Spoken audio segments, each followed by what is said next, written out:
जब हमारी grand duchess वो कहती है लेकिन इसके लिए मेरी एक कंडीशन है, तो उसके सामने वो जो ओनर था ना नॉर्दर्न न्यूज़ का, वो कहता है कंडीशन से आपका क्या मतलब हुआ। तो हमारी एनट कहती है सिसीलिया की रेसिपी। वहां पर उस नॉर्दर्न न्यूज़ के अंदर जो सिसीलिया की रेसिपी छपती है ना, मैं चाहती हूँ कि उसको एक बुक के तौर पे पब्लिश किया जाए। तो वो कहता है इसका मतलब है कि आप सिसीलिया की रेसिपी उसको खुद अपने लिए रखना चाहती हैं। तो एनट कहती है नहीं नहीं, ऐसा कुछ भी नहीं है। तो हमारी हीरोइन कहती है एक बार सारी की सारी रेसिपीज वो उस मैगजीन में कलेक्ट हो जाए ना, तो हम उसको एक बुक के तौर पर रिलीज करेंगे उसको कलेक्ट करके, और मैं पब्लिशिंग कॉस्ट में इन्वेस्ट करूंगी, लेकिन वापसी पे आपको प्रॉफिट की कुछ परसेंटेज मुझे देनी पड़ेगी। वो कहता है अच्छा, अगर ऐसी बात है तो फिर ये पॉसिबल हो सकता है, मैं इसके लिए तैयार हूँ। तो हमारी हीरोइन वो उसको इन्वेलप देते हुए कहती है ठीक है, आप इसको रख सकती हैं। वो कहता है सच में आप इतनी बड़ी रकम मुझे दे रही हैं? तो वो कहती है मैं तुम्हें फ्री में दे रही, मैंने कहा कि इन्वेस्टमेंट है। वो कहता है जी जी ऑफ कोर्स। लेकिन तभी सिसीलिया वो सैड सी खड़ी हुई थी। वो कहती है योर ग्रेस। तो हमारी हीरोइन कहती है सिसीलिया। तो सिसीलिया कहती है थैंक यू और आई एम सॉरी, मैंने मेजल की तरफ रेकलेसली एक्ट किया और उसकी वजह से ये सब कुछ हो गया। तो हमारी हीरोइन कहती है ये तुम्हारी गलती नहीं है, किसने एक्सपेक्ट किया था कि उसका प्राइड इतना ज्यादा होगा कि वो किसी और इंसान की रोजी रोटी छीनने के प्लान करने शुरू कर दे। तो वो कहती है योर ग्रेस।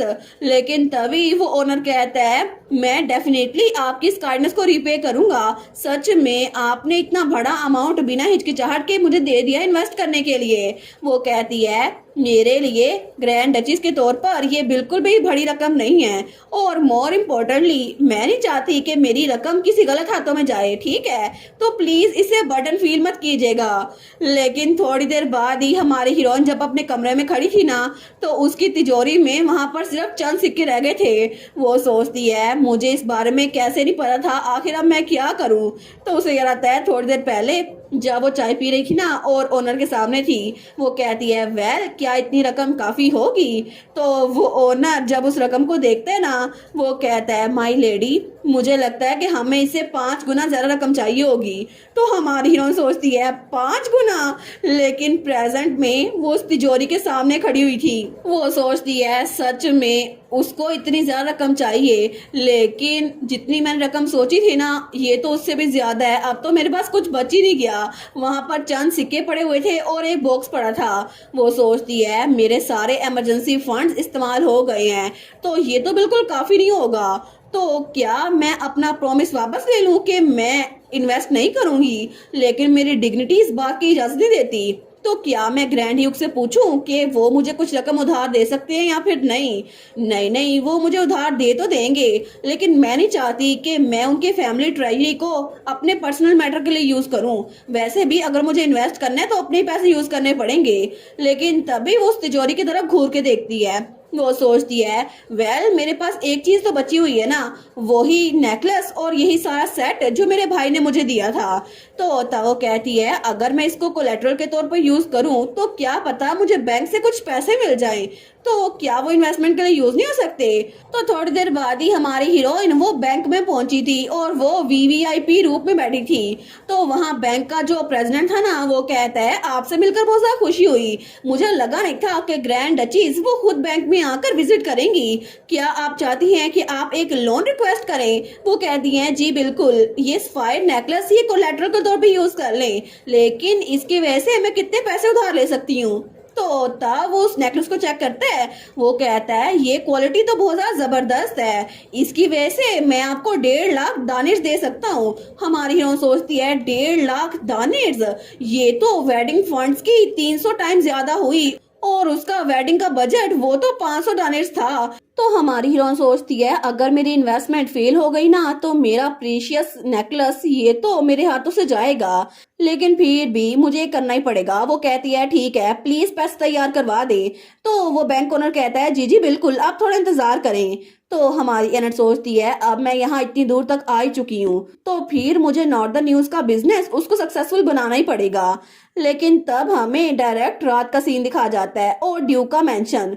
तो तब हमारी एनट अपने कमरे में थी वो सोचती है यहाँ पर बहुत सारी चीजें हैं जिनका मुझे ख्याल रखना है, क्योंकि अभी तो मुझे सिसीलिया की रेसिपी के लिए बुक का टाइटल डिसाइड करना है और इसके अलावा और भी बड़े काम है। लेकिन तभी वो सोचती है, एक मिनट खुद पे काबू रखो, मैं ये सब कुछ कर लूंगी, मैं ये कर सकती हूँ। ऑफ कोर्स मैं पहले भी अपनी पुरानी लाइफ में पूरी रात जाकर एडवर्टाइजिंग कंपनी के लिए काम किया करती थी, तो ये तो मैं कर ही सकती हूँ ना।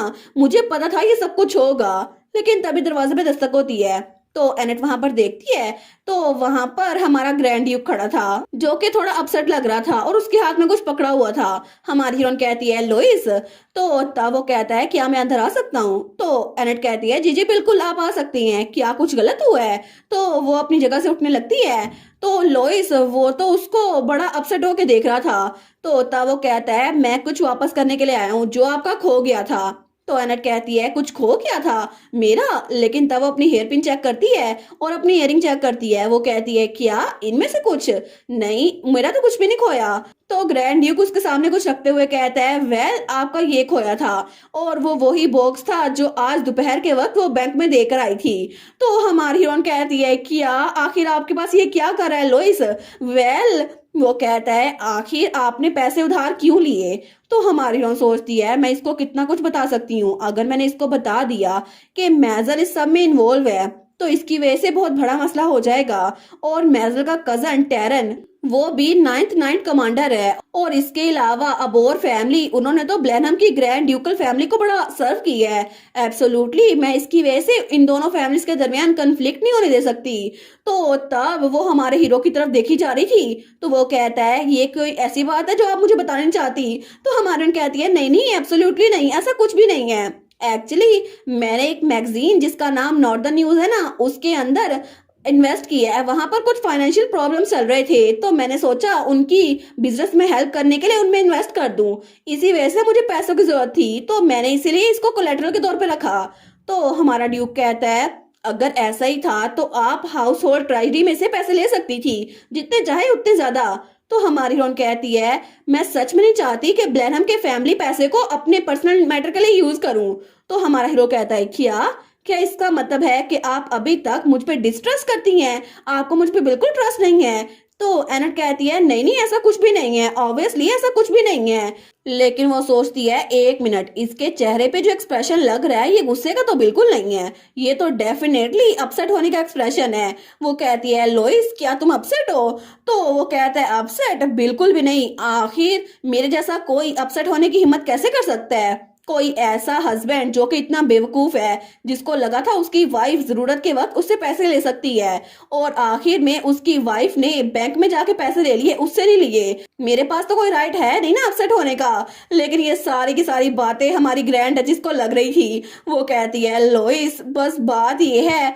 तो हमारा हीरो कहता है, इसका मतलब है कि अभी तक मैं आपसे ट्रस्ट गेन नहीं कर पाया, शायद यही वजह है, इसी वजह से मैं अपने आप में डिसअपॉइंटेड हूँ, क्योंकि आपको मुझ पर इतना ट्रस्ट नहीं है कि आप हमारी फैमिली के ट्रेजरी से पैसे ले सकें, बल्कि आप अपनी ज्वेलरी को बैंक में रखवा रही हैं। मुझे लगता है कि मैं बिल्कुल भी इस काबिल नहीं हूँ कि आप मुझ पर ट्रस्ट कर सके, है ना ऐसा ही?